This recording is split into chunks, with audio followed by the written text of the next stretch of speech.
우리 함께 하나님의 말씀을 보겠습니다.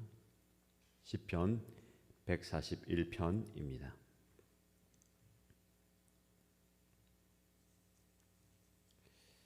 오늘 저와 여러분들이 함께 묵상할 말씀은 시편 141편입니다. 1절부터 10절까지 말씀을 같이 읽겠습니다. 주님, 내가 주님을 부르니 내게로 어서 와 주십시오. 주님께 부르짖는 내 음성에 귀를 기울여 주십시오. 내 기도를 주님께 드리는 분향으로 받아주시고 손을 위로 들고서 드리는 기도는 저녁 제물로 받아주십시오. 주님, 내 입술 언저리에 파수꾼을 세우시고 내 입 앞에는 문지기를 세워주십시오.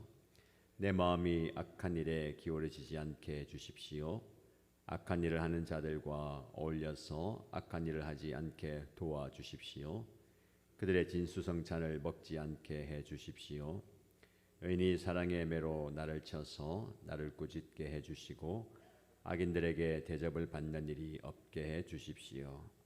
나는 언제나 그들의 악행을 고발하는 기도를 드리겠습니다. 그들의 통치자들이 돌부리에 걸려서 넘어지면 그제서야 백성은 내 말이 옳았음을 알고서 내게 귀를 기울일 것입니다. 맷돌이 땅에 부딪혀서 깨지듯이 그들의 해골이 부서져서 스올 어귀에 흩어질 것입니다. 주 하나님, 내 눈이 주님을 우러러보며 주님께로 내가 피하니 내 영혼을 벌거벗겨서 내쫓지는 말아 주십시오. 내 원수들이 나를 잡으려고 쳐놓은 덫에서 나를 지켜주시고 악한 일을 저지르는 사람들의 함정에서 나를 건져 주십시오. 악인들은 자기가 친 덫에 걸려서 넘어지게 해 주시고 나만은 안전하게 빠져나가게 해 주십시오. 아멘. 오늘도 우리에게 주시는 귀한 하나님의 말씀입니다. 이 말씀을 통한 영적 깨달음, 깨달음의 시간이 되기를 축복합니다. 우리는 어제 시편 140편 말씀을 통해서 악한 자들의 무기가 바로 악한 말이라는 것을 깨달았습니다. 그들의 모함 속에서 다윗이 정직한 기도로 승리했음을 묵상했습니다. 오늘 우리가 함께 묵상하는 시편 141편은 그 정직한 기도의 핵심이 무엇인지, 그리고 그 기도를 통해서 우리가 무엇을 지켜야 하는지를 다윗이 솔직하게 아뢰는 내용입니다. 다윗은 지금 여전히 악인들의 위협과 유혹 속에 있습니다. 그래서 그는 하나님께 자신의 입술을 지켜달라고 간절히 요청합니다. 단순히 오늘 말씀을 내 입술을 조심해야 되고 말을 삼가해야 된다라는 측면으로 적용하지 마시고 영적 전쟁의 측면으로 한번 적용해 보시길 바랍니다. 다윗처럼 우리가 영적인 시험에 들지 않고 믿음을 지키기 위해서 우리의 삶의 가장 중요한 경계인 입술을 어떻게 지킬 것인가입니다. 첫 번째 기도는 1절에서 4절인데요. 입술에 문지기를 세워주소서라고 기도합니다. 오늘 시편의 핵심이 담겨있는 내용입니다. 다윗은 절박한 상황 속에서 자신의 기도가 향이 되고 저녁 제사가 되기를 간구합니다. 그만큼 그의 기도가 진심으로 하나님 앞에 상달되기를 원하는 겁니다. 우리 입술은 기도하는 입술이 되어야 됩니다. 우리 입에서 나오는 기도가 그냥 땅에 떨어져서는 안 되고 기도가 향이 되어서 하나님께로 올라가고 저녁 제사가 되어서 하나님이 기뻐 받으시는 제물이 되어야 됩니다. 그래서 기도할 때 그런 의식을 가지면 좋을 것 같아요. 넋두리도 아니고 한탄도 아니고 하나님께 올라가는 거룩한 향이 되는 거예요. 하나님 앞에 보좌에 올라가는. 그래서 우리의 기도를 하나님께서 다 들어주시고 다 흠향하십니다. 3절에서 다윗은 가장 중요한 요청을 하는데요. 주님, 내 입술 언저리에 파수꾼을 세우시고 내 입 앞에는 문지기를 세워주십시오 라고 기도합니다. 여러분, 파수꾼 문지기가 어떤 역할을 합니까? 도시를 지키는 역할을 하잖아요. 파수꾼은 높은 망대에서 적이 쳐들어오던지를 자지 않고 늘 경계하며 살핍니다. 문지기는 가까이 온 그 상대방이 이 성 안에 들어가도 될지 안 될지를 판단하고 문을 굳게 지킵니다. 내부의 안전을 지키는 역할을 하는 거죠. 그래서 우리의 입이 이런 파수꾼의 역할, 문지기의 역할이 되어야 됩니다. 왜냐하면 내 입술은 죄와 유혹이 들어오고 나가는 가장 위험한 통로이기 때문에 그렇습니다. 이 문을 잘 지켜야 되는 겁니다. 사절은 다윗이 입술을 그렇게 지켜야 하는 이유를 분명히 이야기합니다. 내 마음이 악한 일에 기울어지지 않게 해주십시오. 악한 일을 하는 자들과 어울려서 악한 일을 하지 않게 도와주십시오. 그들의 진수성찬을 먹지 않게 해주십시오 라고 기도합니다. 입술을 지킨다라는 것은요, 그들의 진수성찬을 먹지 않는 겁니다. 유혹이 있잖아요. 내 눈앞에 산의 진미가 가득한 진수성찬이 차려져 있습니다. 다들 허겁지겁 먹는데 나는 그것을 먹지 않겠다라는 겁니다. 단순히 음식을 먹지 않는 게 아니고요, 그들과 함께하지 않겠다라는 겁니다. 그래서 사실은 우리는 경계를 잘 지켜야 됩니다. 성벽을 두르는 이유가 뭡니까? 넘어가지 말고 넘어오지 말라는 그 경계예요. 우리 신앙에도 그 경계를 잘 지켜야 됩니다. 영적 전쟁에서 이 경계가 무너지면 우리 내면이 무너지는 것입니다. 있어야 할 자리에 있어야 되고 가지 말아야 할 자리에 가지 않는 것이 경계를 지키는 겁니다. 특별히 말은요, 우리의 신앙의 경계를 잘 지키는 성벽이 되어야 되고 문이 되어야 됩니다.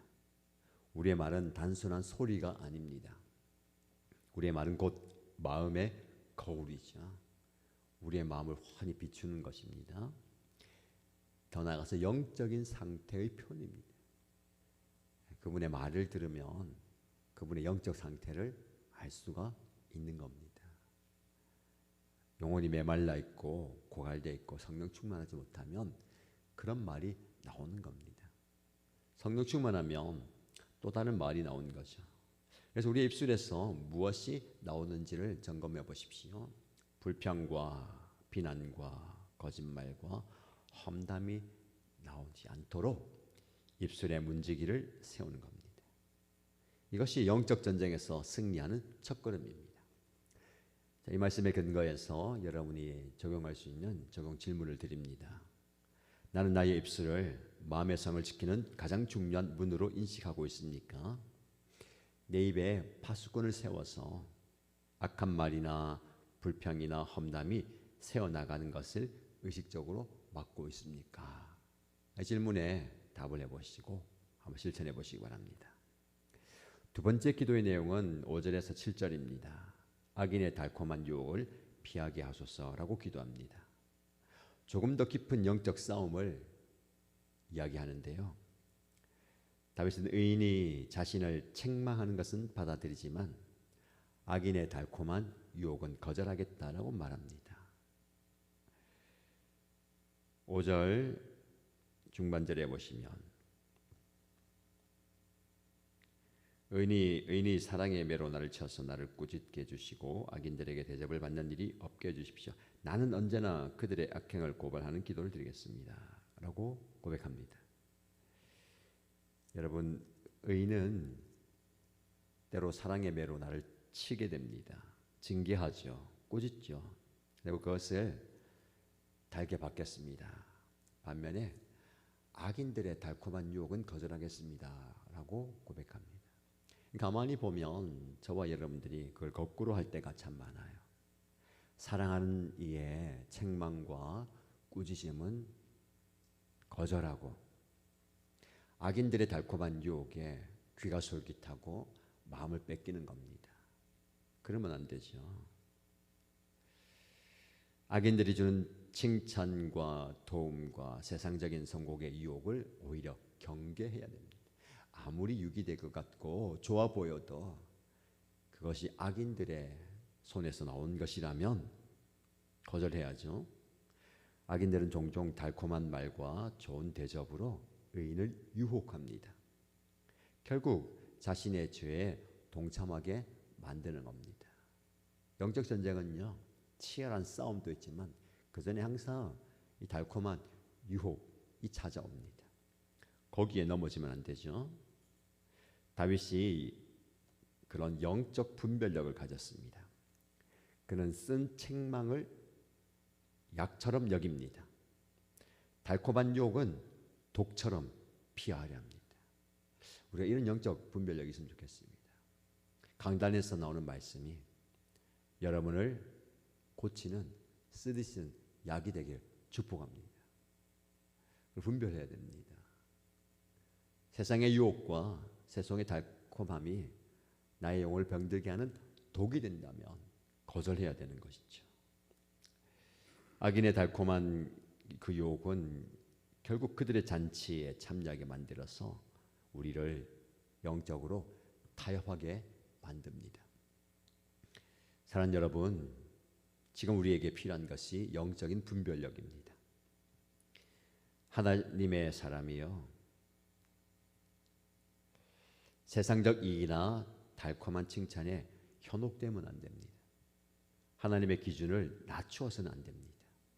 아담과 하와가 그 유혹에 넘어진 거예요. 달콤한 말에 속아서 하나님의 기준을 낮춰버린 거죠. 하나님의 기준을 나의 기준으로 끌어내려서는 안 됩니다. 여러분의 기준을 하나님의 기준으로 끌어올리십시오. 악인의 달콤함 속에 숨겨져 있는 영적인 독을 분별하는 지혜가 여러분에게 있기를 축복합니다. 이 질문을 한번 드려봅니다. 묵상해 보십시오. 나는 의인의 쓴 책망을 겸손하게 받아들이고 있습니까? 동시에 악한 길로 인도하는 세상의 달콤한 유혹, 무엇이 있을까요? 쉬운 성공, 부정한 이익, 헛된 칭찬, 그런 유혹을 독처럼 경계하고 단호하게 거절하고 있습니까? 자, 이제 세 번째 기도가 나옵니다. 8절에서 10절에는 주님만이 나의 피난처 있습니다 라고 고백합니다. 어제도 묵상했지만 다윗의 기도의 마무리는 항상 하나님을 향한 확고한 신뢰로 마무리됩니다. 그런 과정을 겪고 그런 고백을 한 뒤에 마지막 고백은 항상 하나님은 나의 신실한 하나님이십니다 라고 고백하죠. 8절 말씀을 보시면 주 하나님 내 눈이 주님을 우러러보며 주님께로 내가 피하니 내 영혼을 벌거벗겨서 내쫓지는 말아 주십시오 라고 기도합니다. 다윗은 악인들의 위협과 유혹 그리고 그들이 파놓은 함정 속에서 오직 주님만이 나의 피난처이십니다 라고 고백합니다. 9절 말씀에 악한 일을 저지르는 사람들의 함정에서 나를 건져 주십시오 라고 고백하죠.